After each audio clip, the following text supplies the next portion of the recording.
L'engagement, pour moi, c'est se mettre au service des autres, au service des citoyens, au service de ceux qui en ont besoin, tout simplement, sous toutes les formes nécessaires, que ce soit en faisant passer du savoir ou en aidant de façon plus matérielle. Alors pour moi, l'engagement, c'est vraiment savoir donner de son temps pour le bien de tous.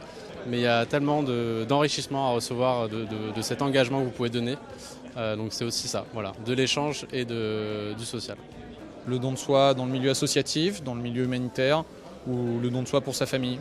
L'engagement, c'est décider de donner de son temps, de son énergie pour une cause qui nous dépasse, dans une association, dans les forces armées, il y a plein de façons différentes de s'engager. Je dirais que c'est d'abord le don de soi, surtout pour un militaire, le don de soi au niveau déjà des risques qu'il prend, mais également du temps qu'il donne dans son métier à la France.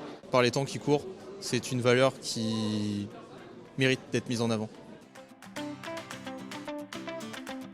Alors l'esprit de défense, pour moi, c'est déjà de la curiosité pour s'intéresser à tous ces sujets qui sont très variés et très intéressants. C'est être conscient des enjeux qui nous entourent, des enjeux notamment de sécurité, de défense. Et je pense que l'esprit de défense, c'est montrer comment appréhender ces enjeux, comment y répondre.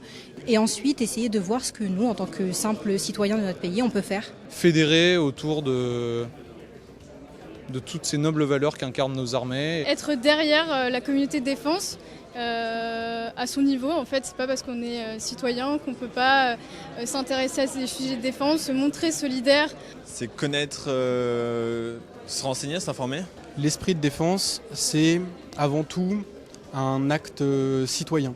Savoir faire corps avec nos forces armées, savoir aussi peut-être les remettre en question les dogmes. C'est une question de société et c'est une question qui est apolitique.